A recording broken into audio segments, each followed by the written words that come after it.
The UAP Herald, Case File 019, the Turner Report. There is a certain kind of document that is more dangerous than 1,000 blurry photographs. It is not a grainy film. It is not a witness with a story. It is a memo, a dry, careful, internal memo, written by a serious man, inside a serious government, addressed not to the public but to his own boss. On the 27th of May, 1971, in Canberra, Australia, one such memo was signed and sent up the chain. It was 2 pages, with 2 reports attached. It carried a plain government heading, Department of Defense, Joint Intelligence Organization, minute paper, and it was signed by the head of that organization's nuclear branch, a physicist named O.H. Turner, Oliver Harry Turner. Now, you have to understand who was holding the pen. This was not a UFO enthusiast. This was not a man who wrote to newspapers about lights in the sky. This was a nuclear weapons intelligence officer in an allied Western government, a man whose day job was to assess what the Soviet Union could actually build. And this man had spent months quietly reading the American government's own UFO record, the CIA statements, the Air Force projects, the congressional hearings, the Project Blue Book files. And what he wrote in that minute to his own director was not "this is nonsense," it was the opposite.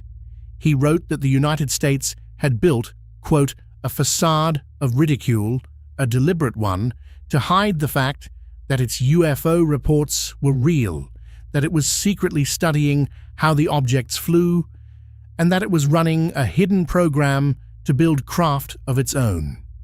An allied government's own nuclear intelligence chief in a classified file said the quiet part.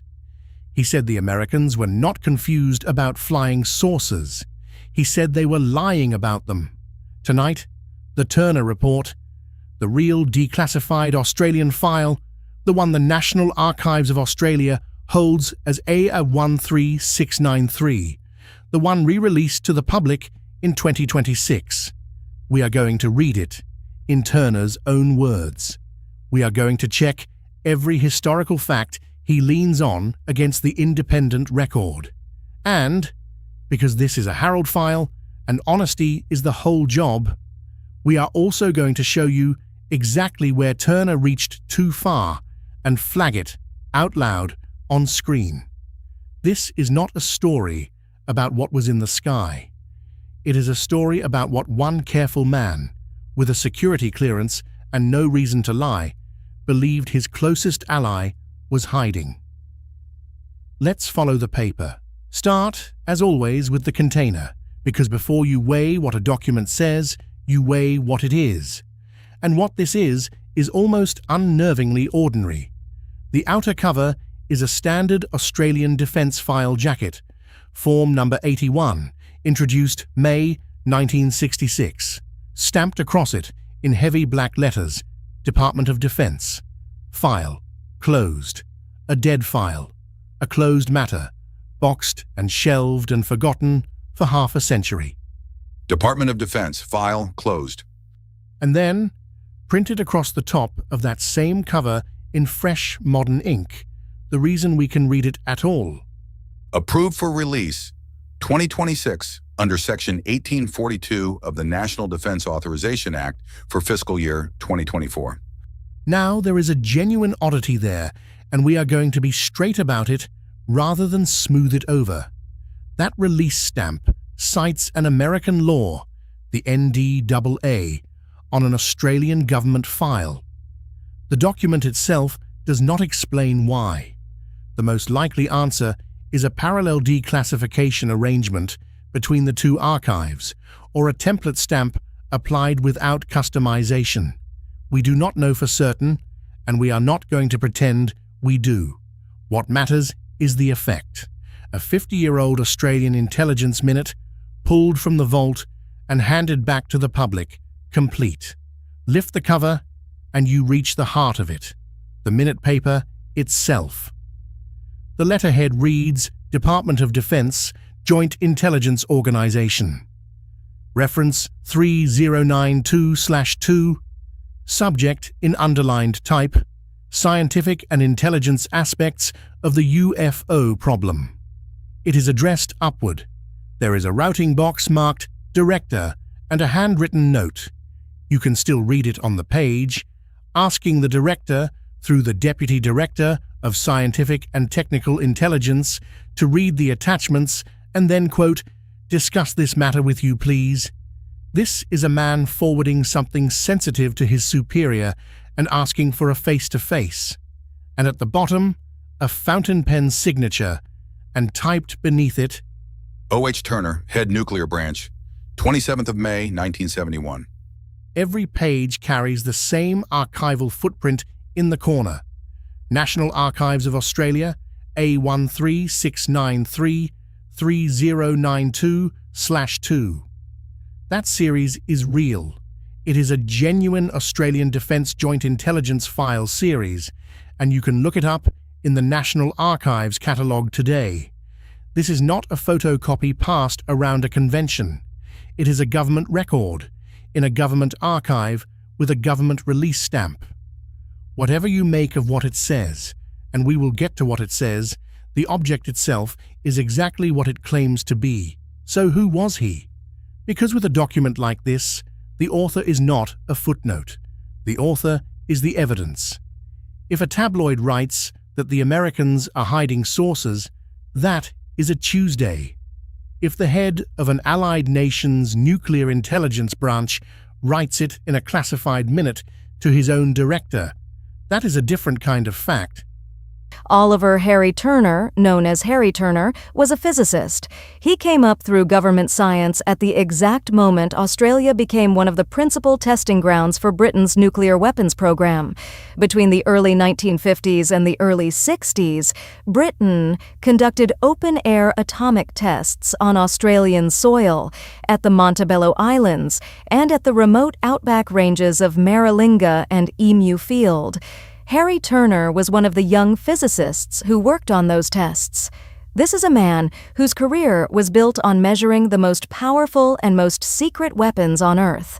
By the late 1960s, he had moved into the Joint Intelligence Organization, the body that assessed technical and strategic intelligence for Australia's defense establishment, and he rose to become the head of its nuclear branch.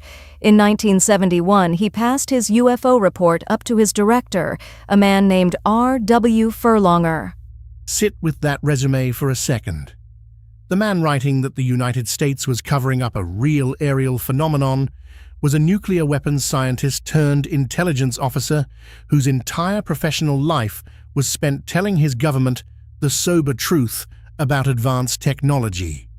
He was, by training and by trade, a professional skeptic of exactly the sort of extraordinary claim he ended up making.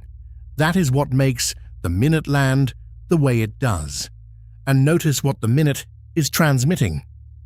Turner tells his director there are 2 documents attached. Read his own framing. The 2 documents attached are intended to focus on aspects of the UFO problem that have tended to remain hidden. That is the whole posture of the file, in one line. The first attached document, the one we have, the one we are reading tonight, deals with the American attitude, and Turner says plainly it was compiled from official reports and statements made by the CIA, the U.S. Air Force, congressional hearings, and Project Blue Book records. It is a compilation of the Americans' own public and official record, read closely and read against the grain. There was a second document too, and here is one of the small, honest frustrations of this file, because the second document is not in it. Turner describes it. The second document deals with evidence for weapon systems used by UFOs. This evidence has been culled from computerized records collected by Dr. Vallée in collaboration with Dr. Hynek at Northwestern University. Jacques Vallée, J. Allen Hynek, 2 of the most famous names in the serious study of the phenomenon, named in an Australian intelligence minute as the source of a computerized weapons systems database. But that second document is not in the released file. The cover memo says it was attached. The archive, as released, does not contain it. We flag that clearly. A piece of what Turner forwarded is missing from the public record, and we are not going to characterize a document we cannot read. What we can read is the first one, so let's read it. The first attachment opens with a section headed simply Summary, and the very first paragraph is the thesis of the entire file. The sentence, "Everything else is built to support."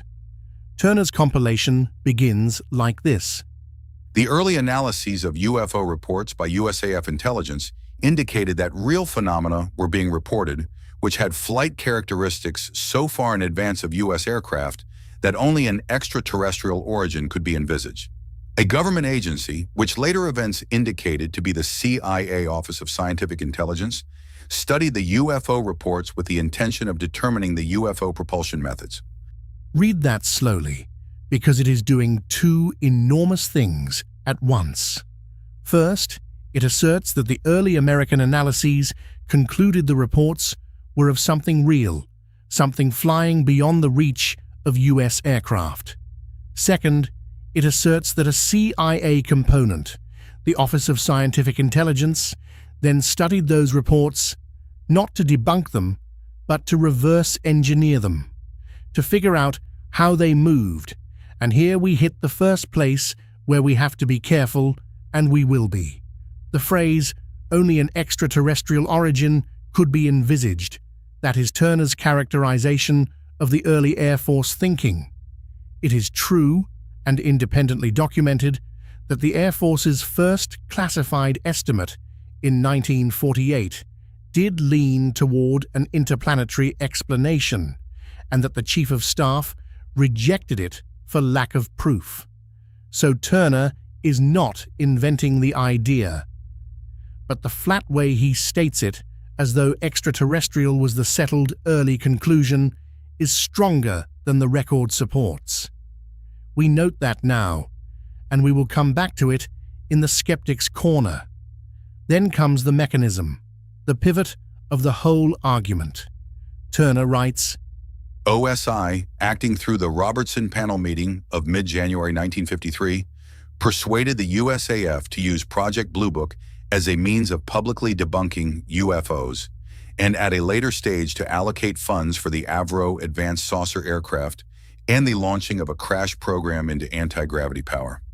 There is the accusation laid out cold. The Robertson panel, a real CIA scientific panel, convened in January 1953, we have covered it on this channel before, is cast here not as a genuine scientific review, but as the moment the machinery of ridicule was switched on. Blue Book, in Turner's reading, becomes the public debunking arm. And behind that public face, he alleges two hidden programs, the Avro saucer and a crash program into anti-gravity. We are going to spend a whole chapter on that anti-gravity claim, because it is where Turner is on his shakiest ground, and we are not going to let it slide by. But first, finish the thesis, because the last sentence is the one with teeth. Here is how Turner's summary states the motive, the reason, as he saw it, for the whole facade. By erecting a facade of ridicule, the U.S. hoped to allay public alarm, reduce the possibility of the Soviet taking advantage of UFO mass sightings for either psychological or actual warfare purposes, and act as a cover for the real U.S. program of developing vehicles that emulate UFO performances. A facade of ridicule. Three purposes: calm the public, deny the Soviets a panic to exploit, and hide an American development program. And then the line that must have stung, coming from an ally. The RAAF, together with many other countries of the world, give credence only to the USAF public facade and appear to have uncritically accepted the associated information. That is Turner telling his own director that his own Air Force, the Royal Australian Air Force, had swallowed the American cover story whole. This is not a man building a case against a foreign enemy. He is building a case against the credulity of his own side. Now, is the facade real, or is it Turner's imagination? This is where a Harold file earns its keep, because the specific mechanisms Turner names are not his inventions. They are independently documented, and we can check them one at a time. The Robertson Panel. Convened by the CIA's Office of Scientific Intelligence in January 1953, that is confirmed history, and its actual recommendation is on the record, that the government undertake a campaign of public education to strip UFOs of their, quote, special status and reduce public interest. The panel's own report warned of an indirect threat to, and I am quoting the panel, the orderly functioning of the protective organs of the body politic, a CIA panel recommending that the public be taught to stop paying attention. Turner did not make that up. It is real, the deterrent regime. Turner points to the American rules that punish service members for talking. That, too, is real. Under a joint military regulation known as JANAP 146, U.S. service personnel who disclosed a UFO sighting to the public faced, in the report's words, 1 to 10 years in jail and a fine of up to $10,000. A later revision tied disclosure to the Espionage Act. Whatever the objects were, the machinery for silencing witnesses was genuine, and it was severe, and the American voices. Turner cites retired U.S. officials who broke ranks. On this, the independent record both supports him and disciplines him. So listen closely, because the difference matters. Turner writes that Admiral Hillenkoetter, the first director of the CIA, publicly stated the U.S. government knew UFOs were extraterrestrial and was withholding it. Now, Hillenkoetter was real.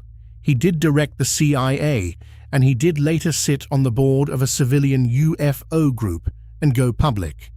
But his actual documented words, in 1960, were narrower than Turner's paraphrase. What Hillenkoetter really said was this: "It is time for the truth to be brought out. Behind the scenes, high-ranking Air Force officers are soberly concerned about the UFOs.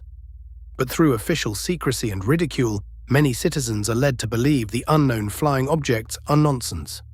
Official secrecy and ridicule. That is the real, verifiable Hillenkoetter.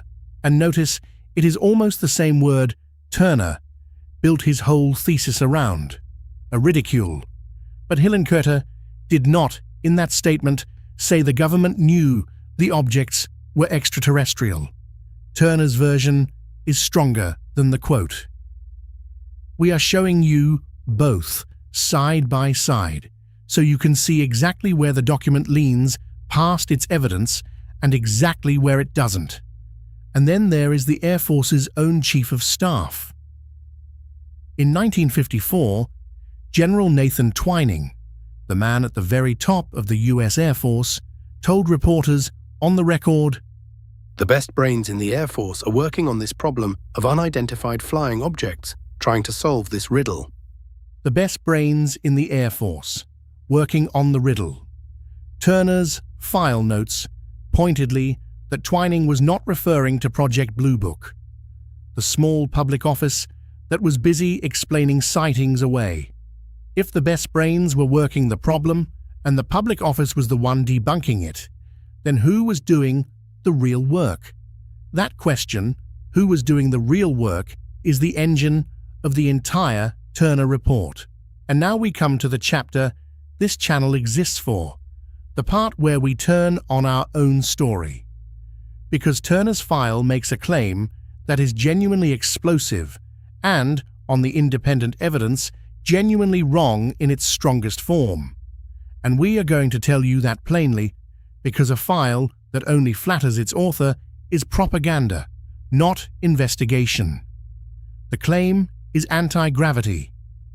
Turner asserts that behind the facade, the United States launched, his words, a crash program into anti-gravity power, and he devotes pages to it. He names a constellation of real American gravity research efforts from the mid-1950s, research centers at the Institute for Advanced Study, at Princeton, at Indiana, at North Carolina, at MIT. He names real towering physicists: Edward Teller, Robert Oppenheimer, Freeman Dyson, John Wheeler. He points to the Gravity Research Foundation, a genuine organization founded by the businessman Roger Babson to fund work on gravity control. And he points to the Avro Saucer, a real US-funded, disc-shaped aircraft. Here is what is true. The Gravity Research Foundation is real. Those physicists are real, and their institutional affiliations in the 50s are exactly as Turner describes. And the Avro Saucer is real. A circular, US-funded craft, publicly disclosed in the 1950s, that generated exactly the flying saucer comparisons you would expect. And here is what is not true, or at least what the independent record flatly does not support. The Avro Saucer was not anti-gravity. It was the Avrocar, a Canadian-designed, US-funded machine that hovered on a conventional turbojet-driven ducted fan. No exotic propulsion. It was aerodynamically unstable. It never flew higher than a few feet, and it was cancelled in 1961 as a failure. Turner's file casts it as evidence of a hidden gravity control program. It was nothing of the sort. On this, the document is simply wrong. And the named physicists. It is one thing to say Teller and Oppenheimer and Dyson existed and studied gravity. It is another to say they were secretly enrolled in a coordinated American anti-gravity weapons program.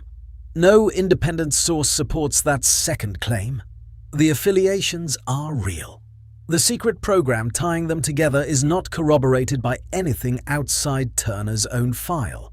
It should not be stated as fact, and we are not stating it as fact. So mark this chapter clearly.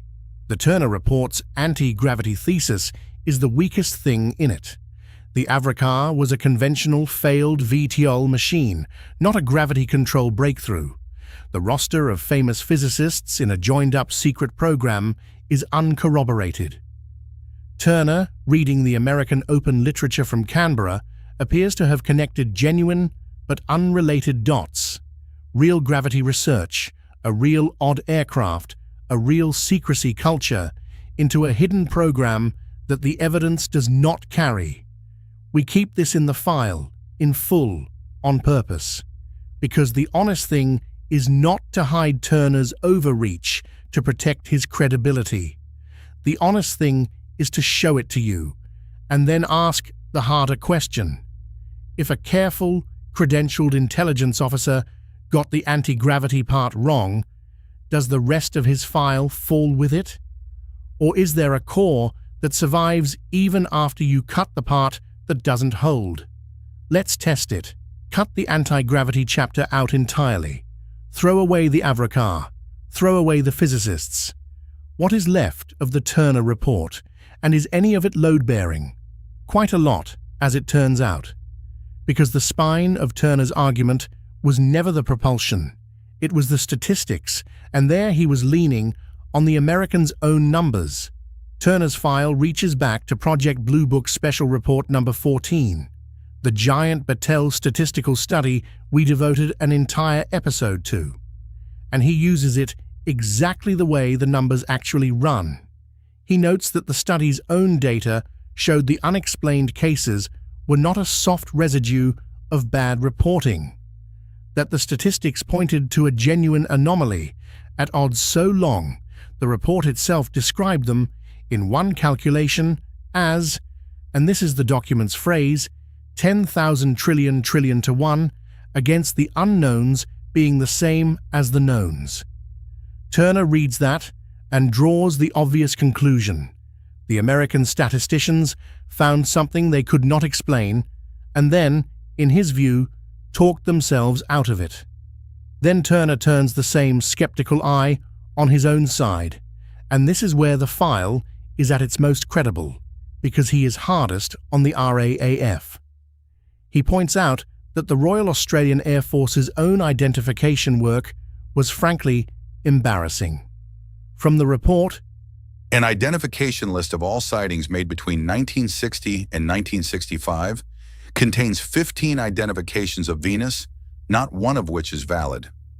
Out of 37 meteor identifications, only 9 could possibly be meteors.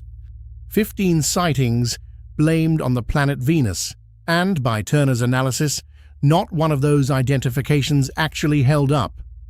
37 blamed on meteors. At most, 9 could be. This is a man catching his own Air Force marking cases solved that were not solved, reaching for the nearest bright planet to make a report go away. He is not flattering anyone. He is auditing everyone, including his own flag. And he documents the tidiest, coldest fact in the whole file, a fact about paperwork, not spaceships. That same American statistical study, Special Report 14, existed in only 100 restricted copies, and the single copy held in Australia. The only Australian copy was destroyed by the RAAF in 1959. Destroyed. The one Australian copy of the largest UFO study the United States ever produced, gone by the hand of the RAAF in 1959. Turner does not editorialize on it. He does not have to. He just lays it on the page. The data was restricted, and his own service burned its copy. For an intelligence officer building a case that the true record was being buried, that single sentence is worth more than all the anti-gravity in the file. So what does an allied intelligence officer do when he has convinced himself that his closest ally is running a facade, and his own Air Force has swallowed it? He does not go to the newspapers. He does not leak. He writes a recommendation up the chain, and he asks his government to grow up. Turner's conclusion is not, "The aliens are here." Read what he actually asks for. He tells his director that the RAAF itself had all but given up, that in the file's own words, it is unlikely that UFO reports will receive any treatment beyond filing. Beyond filing. The reports come in, and they go in a drawer. And Turner says that is not good enough for a serious country. His summary puts it bluntly. It would appear wrong for Australia to remain ignorant of the true situation. We lack an intelligence viewpoint that can assess the nature and possible consequences of the problem, a scientific viewpoint that could derive scientifically valid data from the reports, and a public relations viewpoint that can honestly satisfy public interest. And then, the recommendation that is, in its own quiet way, the boldest sentence in the file, because it is an intelligence officer telling his government to stop following the Americans. It may be preferable to act independently of the U.S. and initiate a program that is scientifically sound and intellectually honest towards unraveling the UFO mystery. In such a venture, it may be worthwhile working somewhat closer to the public than is usual in the U.S. and the UK. Scientifically sound, intellectually honest, closer to the public. That is not a believer's demand for disclosure of little grey men. That is a scientist asking his own government to do the one thing the file accuses the Americans of refusing to do: study the thing openly and tell the truth about it. It is worth noticing what that recommendation implies about the whole document. Turner was not writing to convince the public of anything. He was writing to convince one man, his director, to change a policy. He had nothing to gain from exaggeration inside a classified minute. Overselling would only have gotten him dismissed by the very superior he needed to persuade. That is the strange power of this file. It was never meant to be seen by us.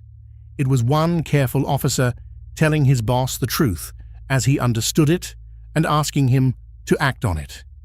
And then it went in a drawer. The file was closed, and there it sat for 50 years until a modern disclosure law pried it back into the light. Which brings us to the Skeptic's Corner, the part of every Harold file where we try our hardest to break our own story.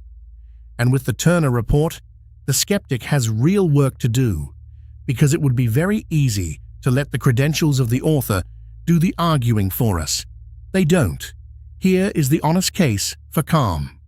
Start with what the document is not. It is not evidence of anything in the sky. Turner collected no sightings of his own. He ran no radar. He photographed nothing. His file is a secondary compilation, a smart, close reading of material that was already public or already known, CIA statements, Air Force projects, congressional testimony, Blue Book records. Everything in it is an interpretation of somebody else's paper. A brilliant reader of the record is still just a reader of the record. Then there is the overreach, and we have already shown you the worst of it. The anti-gravity crash program is not supported by the independent evidence. The Avrocar was a conventional, failed, ducted fan machine.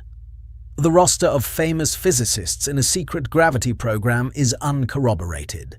And Turner's flat statement that the early Air Force saw only an extraterrestrial origin, and that Hillenkoetter said the government knew the objects were extraterrestrial, is stronger than the actual quotes will bear. When a document gets its most checkable technical claims wrong, you are entitled to hold its uncheckable ones loosely. That is a serious case, and we are not going to wave it away. Turner produced no physical evidence. His file is an interpretation, not an observation. And on its most testable claim, anti-gravity, it is wrong. A reader who walks away thinking the Turner report proves the Americans had captured sources has misread it as badly as the RAAF misread Venus. Turner did not prove that. He did not claim to have proved it. He built an argument, and arguments, even careful ones, can be wrong. But the skeptic has to stay honest too, because when you have cut away everything the record won't support, the anti-gravity, the physicists, the strongest paraphrases, there is a core of this file that does not dissolve, and it is heavier than what you threw away. The first thing that survives is the authorship. This is not a hoax and not a fringe pamphlet. It is a genuine, archived government intelligence minute, written by the verified head of an allied nation's nuclear intelligence branch and released by a government. That fact is not in dispute.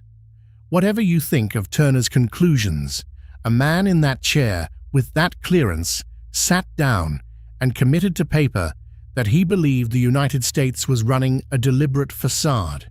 That happened. It is on file. And the second thing that survives is the pattern he pointed at, because the specific gears he named are independently real.